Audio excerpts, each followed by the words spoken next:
Trending tasty recipe இன்றைக்கி tomato chutney தான் பார்க்க போகிறோம். ரொம்ப சிம்பிளான சட்னி, இட்லி தோசை எல்லாத்துக்கும் யூஸ் பண்ணிக்கலாம். காரசாரமாக சூப்பராக இருக்கும். வாங்க எப்படி செய்யுதுன்னு பார்க்கலாம். ஆயில் ஆட் பண்ணிக்கிறேன். கடுகு அரை ஸ்பூன்,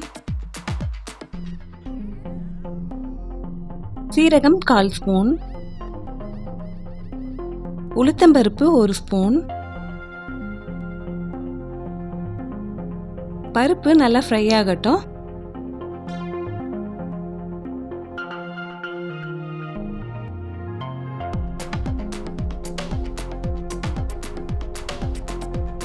பச்சை மிளகாய் 3 எடுத்துருக்கேன். நல்லா கட் பண்ணி சேர்த்துக்கலாம்.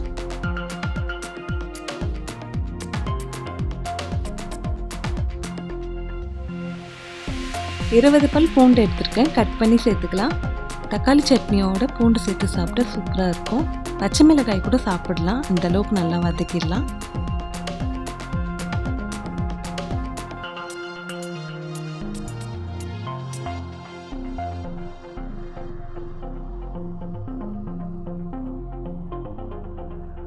பச்சை மிளகாய் நல்லா ஃப்ரை ஆயிடுச்சு. நெக்ஸ்ட் நம்ம கறிவேப்பிலையை ஆட் பண்ணிக்கலாம். கறிவேப்பிலை சேர்த்துட்டு நல்லா வதக்கி விட்டுடுறேன்.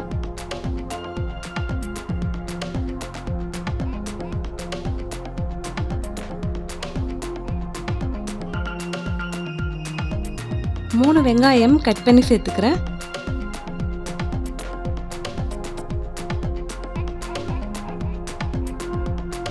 வெங்காயம் நல்லா கிளாஸ் அளவு வதங்கி வரணும்.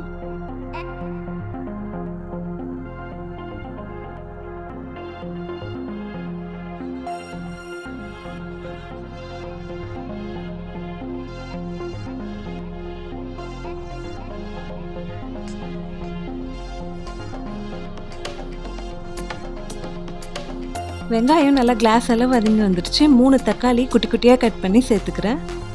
கல்லுப்பு ஆட் பண்ணிடலாம்.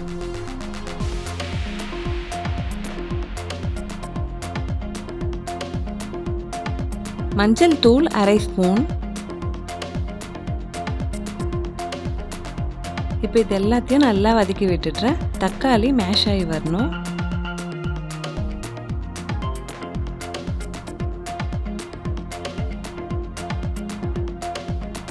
ரொம்ப சிம்பிளான சட்னி, நல்லா திக்காக இருக்கும். கண்டிப்பாக வீட்டில் ட்ரை பண்ணுங்கள்.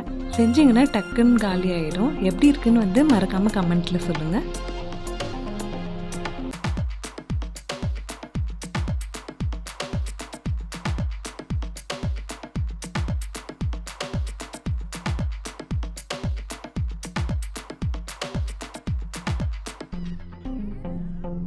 தக்காளி மேஷ் ஆயிடுச்சுன்னா இந்த சட்னிக்கு ரெடி ஆயிடுச்சுன்னு அர்த்தம்.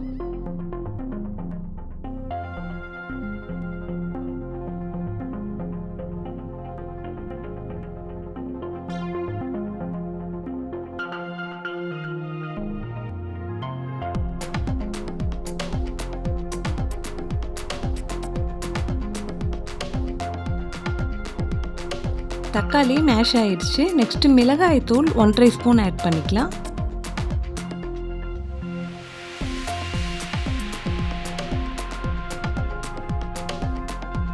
வெங்காயம் தக்காளியோடு இதை நல்லா கலந்து விட்டுடுறேன்.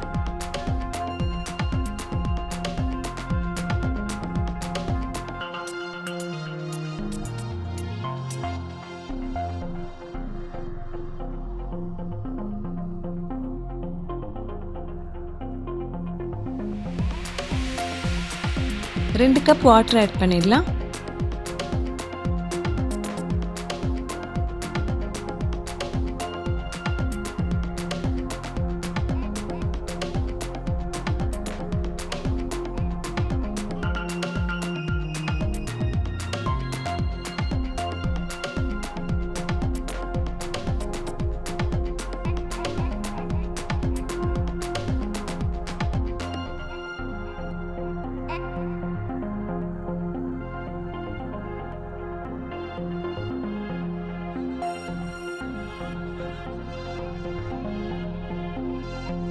நல்லா மிக்ஸ் பண்ணிவிட்டு க்ளோஸ் பண்ணிடுறேன். வெந்து வரட்டும்.